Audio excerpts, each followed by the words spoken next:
Ready పెట్టుకోవాలి. వాటర్తో కడుక్కోవాలి శుభ్రంగా. పడవేయాలి, వేసుకోవాలి,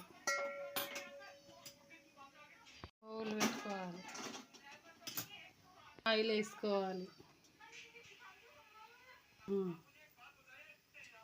సరిపడా ఆయిల్ వేసుకోవాలి, హాఫ్ స్పూన్ జీలకర్ర వేసుకోవాలి, నెక్స్ట్ హాఫ్ స్పూను ఆవాలు, 4-5 పచ్చిమిరపకాయలు వేసుకోవాలి, కొంచెం కరివేపాకు వేసుకోవాలి,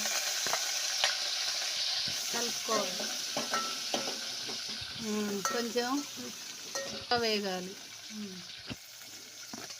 కూడా దూరగా వేగాలి. కొంచెం ఉల్లాకు టేస్ట్కి బాగుంటుంది. ఇక్కడ పసుపు వేసుకోవాలి. అంతవరకు హై ఫ్లేమ్లో పెట్టుకొని వేపుకోవాలి. లో ఫ్లేమ్లో పెట్టుకొని పప్పు వేయాలి.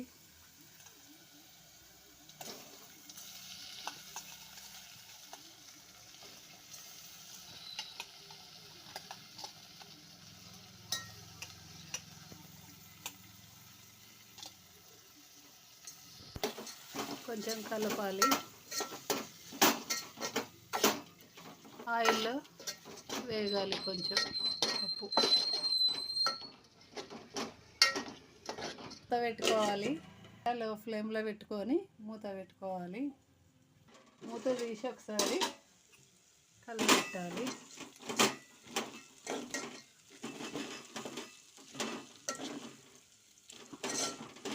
కాబట్టి వాటర్ పోసేసుకోవాలి. పప్పు ఉడకడానికి సరిపడా వాటర్ పోసుకోవాలి. ఉడకడానికి సరిపడా వాటర్ పోసుకోవాలి. ఫ్లేమ్లో కలిపి ఇప్పుడు హైలో పెట్టుకొని ఉడకనివ్వాలి. మూత పెట్టి మూత తీసి చూసుకోవాలి ఉడికిందా లేదా.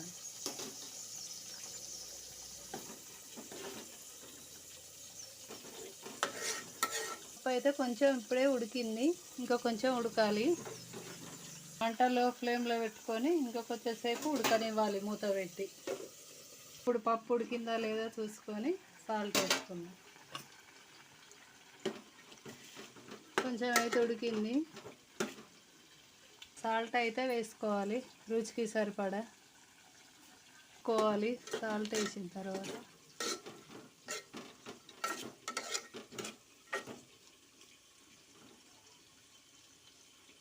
లో ఫ్లేమ్లో పెట్టుకొని ఉడకనివ్వాలి. సరకు ఇప్పుడే కింద లేదా చూసుకుందాం. ఇప్పుడైతే పప్పు ఉడికేసింది. మేము ముద్దపప్పు చేస్తున్నాను. ముద్దపప్పు అయితే కొంచెం లూజ్ అయితే వాటర్ పోసుకోవాలి. మాకైతే కొంచెం గట్టిగానే ఉండాలి కాబట్టి నేను గట్టిగా వేసాను. ఫైనల్గా కొత్తిమీరకు గార్నిష్ చేసుకోవాలి. కలుపుకొని దించేసుకోవాలి. స్టవ్ ఆఫ్ చేసుకోవాలి.